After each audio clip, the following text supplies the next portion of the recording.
Today's camcorder technology provides the photographer with modern tools like autofocus, automatic iris, and white balancing. But without proper understanding, these tools, like many others, can be more trouble than they're worth.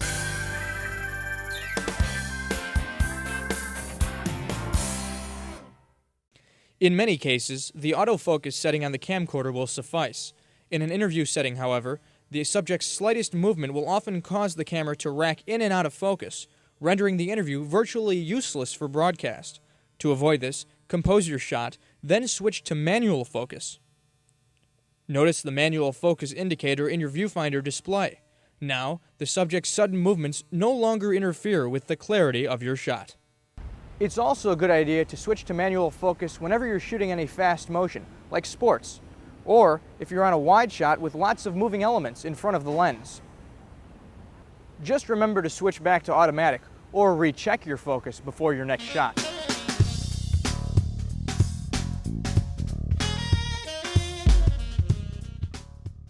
You can approach the auto iris feature much the same way as the autofocus. The iris setting on the camera determines the amount of light that passes through the lens, so the image gets brighter as the iris is opened and darker as it's closed. In auto mode, the camera selects the iris setting based on the image's overall brightness. If there's too much light, for example if the subject is in front of a window or a white background, then the iris will automatically close, leaving their features dark and underexposed. In a darker setting, such as nighttime, the iris will automatically open and the subject's feature will appear washed out and overexposed. The best solution for this problem is to relocate the shoot, but if you find that you're forced to film in a high-contrast environment, then adjust the iris manually. Having first disengaged the auto lock on the camera, open or close the iris to let in more or less light as necessary.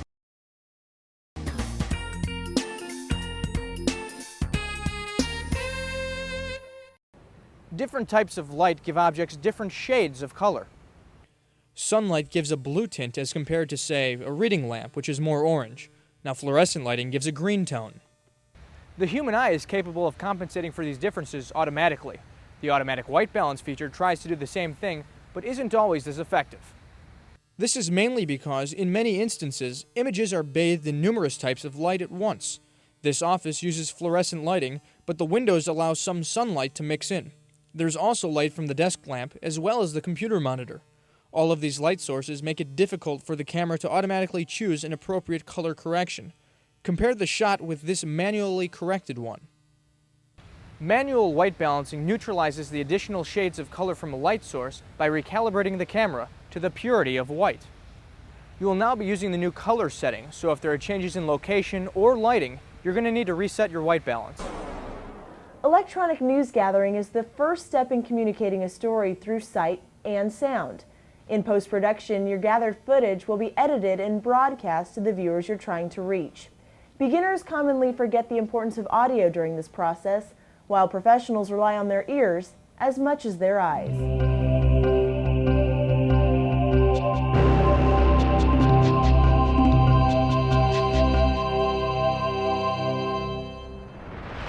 Let's start with the microphones. Lav mics use their own power source, so before you leave, be sure to check the lavalier battery and to take a spare.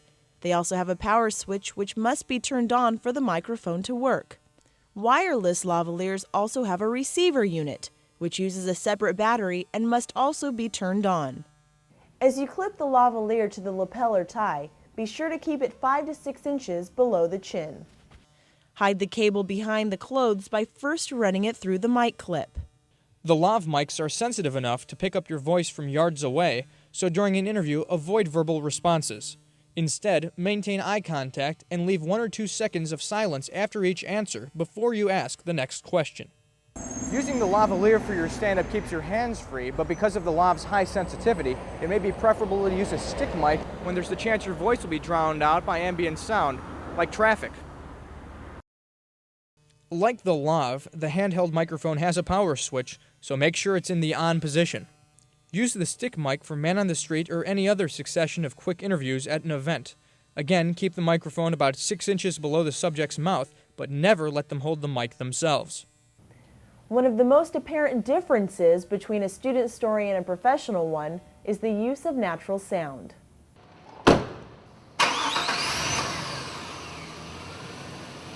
Whenever you shoot tight close-up B-roll, use a handheld mic with an extension cord and get in close to pick up clear nat sound.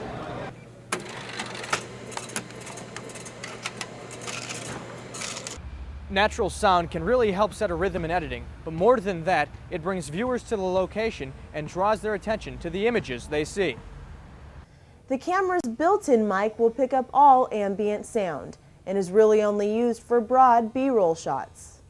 Once you've set up the camera and selected appropriate iris, focus, and white balancing, record about 30 seconds of tape, testing the microphone.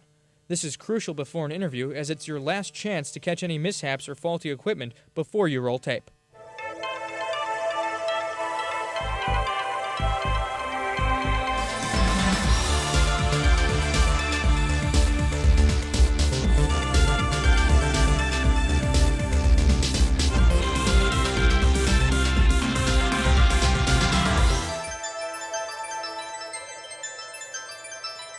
It's, a bit like trying to hang wallpaper with one hand, I mean, you've got a lot of things to keep an eye on, which is why you really have to be on top of your game. I mean, you're a musician, you're operating this little musical instrument, telling a story, panning, tilting, keeping an eye on the focus, the exposure, is the audio coming through, there are a lot of things that you're keeping track of, and it will seem overwhelming at first.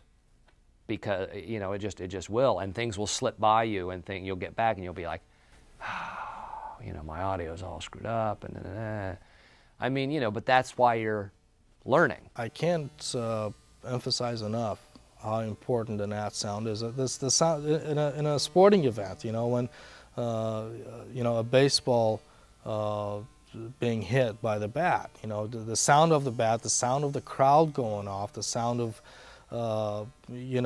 cheers and all that stuff. That's what really adds to it.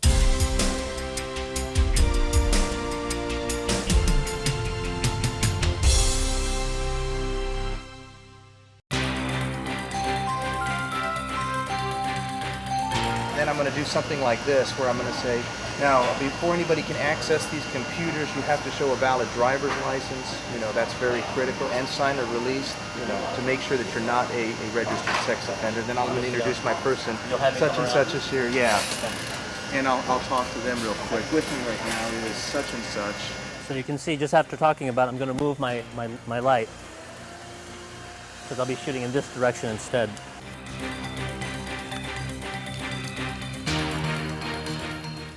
If there's one thing you want, along with duct tape or any kind of tape, the Leatherman.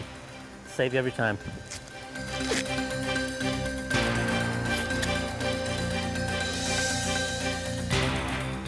All right, it's 20 to noon. I've turned on my camera, plugged into the cable that we laid. I've got a microphone hooked up. I've got IFB, which enables the reporter to talk to the producers back at the station.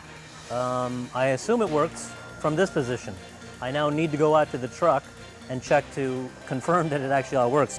One thing that becomes frustrating is if some of your technical equipment is not working, it could really send you into a tailspin trying to figure out where the problem is. As you can see, just by punching this up, I've got a picture from my live site inside the building. I don't know if you can hear the IFB.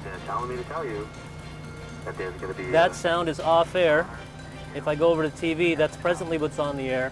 Eventually our newscast will be on the air, and the producer will be able to talk through our radio to Jaime and discuss how long he needs to be on TV, what he's going to be saying on TV, and hopefully it's approved and we're on without any problem. I checked sound. I've got a mixer. Right now, I believe you can hear just the ambient noise. That's a microphone sitting on the table, obviously, and eventually Jaime will be on TV with video, with sound, and with IFB. So I'm talking to my TOC.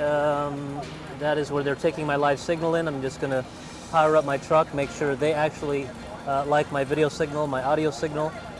They'll check also the IFB, and at that point I'll lock up the truck and head indoors.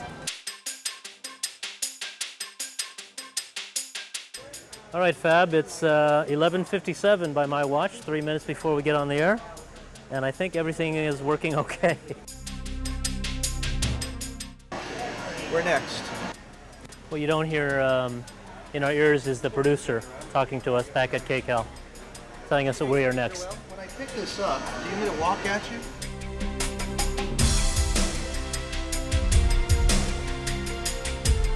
With the recent kidnapping and murder of Samantha Runyon, many parents are concerned about their children's safety, and that includes knowing their neighbors. An exhibit at the Orange County Fair this year is helping parents do that. Our Jaime Garza joins us live from Costa Mesa now with more. Jaime? Mia, this may actually be one of the most popular booths at the Orange County Fair this year. For example, on Sunday, 800 worried parents sat before these screens here and accessed a database searching for any registered sex offenders who may live in their area. Police departments are also saying that a lot more people over the last week or so have been taking advantage of Megan's Law, all because of the Samantha Runyon case. But before you can access any of the information that is on this screen, you need to provide law enforcement with some information as well. First of all, you need to present a valid driver's license and fill out this form. What this does is, number one, it proves that you are not a registered sex offender. Second, you agree that you will not retaliate against anybody that you may see appearing on this screen. With me right now is Darlene Pedanicchio with the Probation Department here in Orange County to walk us through the steps. This is a very simple process for parents. What you're seeing me go through today is typically what happens in the top 20, top 40 markets. For you wanting to be reporters, what will occur is you may do a little bit of this in the smaller markets, but eventually if you get up to the top 40 markets, you'll have those photographers, engineers doing most of this legwork for you. What's interesting though is knowing what it takes just to get on the air makes it fascinating. At any given point, a big breaker could happen, and literally we would just pull up everything we've already done as quick as possible, throw it all back in the truck and go to a different story. And at that moment, the reporter would most likely help because the reporter wants to get to the next breaking story as soon as possible. Others have found fathers on there. So this can be a rude awakening for a lot of people, correct? Yes, it can. Darlene, thank you very much, and I know you're going to be busy because there are a lot of people who are still waiting to come in here. 3,500 sex offenders, registered sex offenders, are here in Orange County. We want to tell you this is Kids Day, and the District Attorney's Office also has materials here for children in order to help keep them safe as well. We're live this afternoon in Santa Ana. Jaime Garza, KCAL 9 News.